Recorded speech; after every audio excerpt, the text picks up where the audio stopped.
But I do know that there was resentment among our people at being called colored versus Indians. Now, I'm a person of color. I'm okay with that, but I am a person of color who happens to be an American Indian. And I don't like to see that line blurred. Uh, I don't want people to be colorblind. I want people to look at me and respect me for the differences that I bring to the table while understanding the commonalities that exist. And lots of times I'll use the uh, garden salad as an example. If you have lettuce and tomatoes and onions, I don't want the onion to look like the lettuce, nor do I want it to taste like the lettuce. So I want us to be able to be a part of that salad where our culture is distinct, people recognize it, and where introducing our culture to that salad just enhances the flavor and appeal of the salad itself. It may be a poor analogy, but that's kind of where I am. His campaign was far-reaching. It went beyond that one document because it lumped Indigenous people into one category, and that really, the whole East Coast. I can't say that it's just Virginia. That document impacted tribes above us going north and tribes going south. For the Nottoway, it meant, and this is because I grew up with my grandparents, it meant that you couldn't claim your identity. It was a felony to say you were Indian. And so that changed the course of a lot of people in the 20s, how they moved forward to negotiate through that particular period of time going forward. Conversations with your children, things you don't talk about outside of the household or outside of your closest friends who know. Now, with me growing up, I always heard about Plecker. Just the fact of he wasn't a good man, and just the hurt that he brought upon our people, and not just our people not just the native people in general, but my family in general, my family specifically, because both of my parents are Chickahominy. When my father was born, he was Indian. He was born in 1935. Indian was put on it, but Plecker himself marked through that. And then it took Daddy years to get that changed to be Indian. My own parent, my father's Norwegian, my mother is Indian, and they had to get married in North Carolina because of the laws that were still here. So for generations, that was just heavy weight. Today I think we're more pragmatic about it, as Bob was mentioning. It's in a way it helped us, and we're also looking towards the future and how to move forward and become using sovereignty and other things to lift ourselves out of the mire. But it absolutely had an effect on the generations before ours. That was something that it's hard to even quantify. Some people may misinterpret what that meant to prior generations, but I'll say what it means to me is that you can't acknowledge who you are. Okay, you're having to say that you're someone you're not. And I think that's what my ancestors were saying when they're saying, wait a minute, I'm not colored, I'm Indian. And so they were owning who they were. And so it wasn't a derogatory statement toward blacks, African Americans, or those institutions of higher learning. It was having to say that they were someone who they weren't, and not being able to claim that they were Indian. So to me, that was the part of the whole process that was demeaning and dehumanizing to prior generations. And I don't think people understand those nuances associated with applying that label of colored to a whole group of diverse ethnic groups. And so I think, in my opinion, that's what my grandfather had the issue with when he went into the service. And when he found out that he was going to have to go into the colored unit, he said he wasn't going to go into the service. And they had to send out, law enforcement to strongly encourage him to show up for that. And they talked him into going in. But it wasn't because he thought he was above someone else. It was the fact that he could not say that he was Indian and that he could not go into an Indian unit. That was what he had the issue with. You couldn't be proud of being Native. You didn't talk about it. You hid it. Why is it that Indians always have to prove who they are? Because, and this is true even today, if you go and you tell someone, if they ask you, what's your nationality? And you say Native American or you say American Indian, do you know what the next question they'll ask you? What tribe? And that even happens today. We as the Mattaponi Nation and all other tribes too have to prove who they are. And with the federal recognition program, we, from start to finish, for enrollment, we have to prove with birth certificates and all the evidence that sends us back to the descendants of the Mattaponi, descendants of our reservation. We had to choose. We couldn't be Native anymore. We had to either be black or we had to be white. So it's like those of us that tried to hold on to our heritage, me being younger, I'm appreciative of that. Because they fought. Still you had to do what you had to do. So I understand. Some folks, if you could, basically, if you could pass for white, you did. If you could pass for black, you did. But you still tried to be true to who you were. In the broader society, maybe people don't remember who their grandparents were, or great-grandparents were, or whoever, but we have a connection. We can look back, for generations, and maybe we don't know exactly who those people were, but there's a family dynamic that's still alive and well on the reservation that maybe others don't have in the broader society. Native tribes are political entities. We're not just an ancestry tree. The basis of our recognition is our existence as a government entity and tribal community. So over the last 20 years or so with the U.S. Census, we've seen throughout the country the amount of Native Americans has increased so much more than it's self-identification.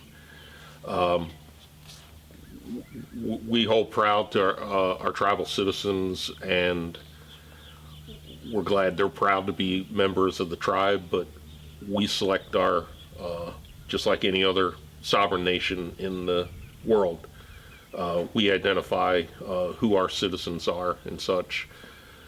And that is the basis of our relationship with the federal government as a political entity and not merely as an ethnic or racial group. I just think that we come from a long line of people that sincerely believe in who they are and also lived the way of their ancestors and taught what they could to people that would listen. And every tribal citizen gets an ID card. We're the only nationality in the United States that if you walk into a building, somebody might ask you, do you have your tribal ID card? Nobody asks you, do you have your Caucasian ID card or your black ID card or your Israeli ID card? We're the only group, and like Lou was saying, that's why we're careful about holding on to the gains that we've done, because there's got to be some reason the federal government wants us to have ID cards so we can identify ourselves or prove to them who we are. I guess, I don't know. When I think of Walter Aspie Plecker, no good thoughts come into my mind, save one. That infamous list that he created that had the names of the folks around this table ended up working to our good in our quest for federal recognition. When we looked at trying to gain legislation to support the United States government recognizing our sovereignty, one document that we used was that document that Walter Plecker put together, which corroborated the list for the Chickahominy, our 1899 tribal list. So, ironically, there's a lot of things that he did to wipe us off the face of the earth with a stroke of a pen. A lot of his documentation served to support, buttress our case for federal recognition. And again, when I think of Plecker, we blame him. But there was a willing executive branch, judicial branch, and legislative branch that adopted this and moved forward with it. And if that's not bad enough, the institutions of higher learning, who should have stood in the gap for us, embraced that very thing that Walter Plecker was trying to advance. The Racial Integrity Act of 1924, there was no one out there to stand up and represent the Indian community. We've often talked at the tribe that when you look for somebody up on that ladder to help you get to the next rung, there was no one there for us, essentially because they didn't have access to higher education. And that was because of the things that Walter Ashby Plecker advanced in that Racial Integrity Act, which was heralded by Hitler as a policy that all states should embrace, and countries around the world to stop us from defiling, as it were, the white race. So that document impacted more a paper genocide of identity.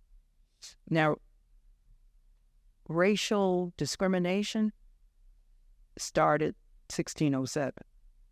Okay, those words, savage, the idea of manifest destiny, you move forward and you find people enslaving Native children and young people. So Indian slavery was part of 1600s. There are documents all through the Henning statutes. I'm sure you've seen them about Indian slaves. So this is maybe the capstone with the Racial Integrity Act. It was like, okay, let's just put it on paper. We've had all of these other eras of discrimination, of oppression, of inequality. And so Plecker just put it on paper and said, we're going to end this right here. That means a lot to be able to say that your government says, you matter. And it took a lot of years for it to happen. And I tell people sometimes that yes, we have this now. But unfortunately, Native Americans in this country have had things before and the government has taken it. So we can never be too secure and to make sure that we strive to maintain what we have acquired, because you can lose it.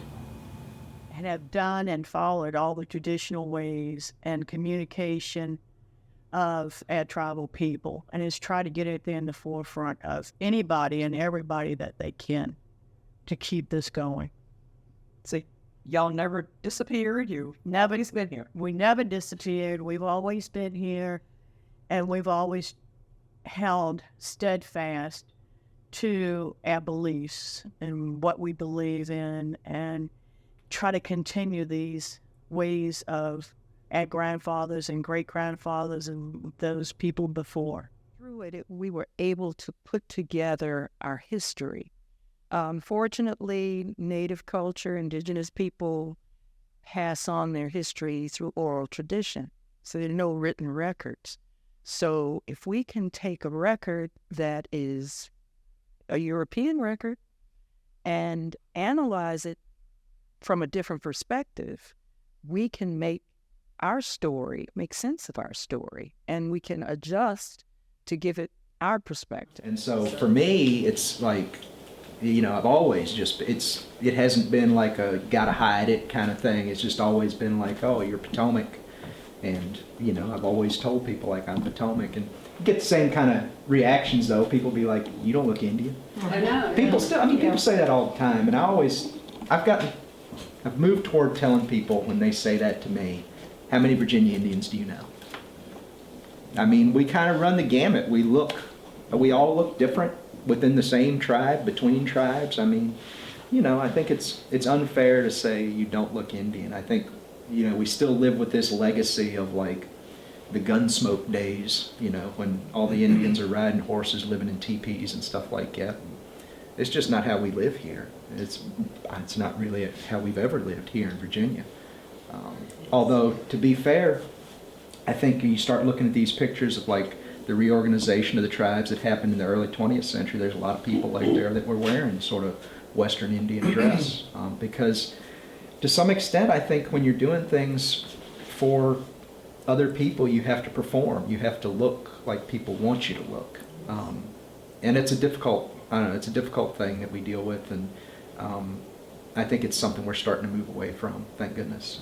And we can actually finally, in many ways, I think, just be ourselves, which is all we've ever really needed to do to start with. My daddy always told me, he said, boy, you whatever you were first. If you were white, you were white. If you were black, you were black. If you were Indian, you were Indian. Okay? Whatever you were first. Who was here first? We were.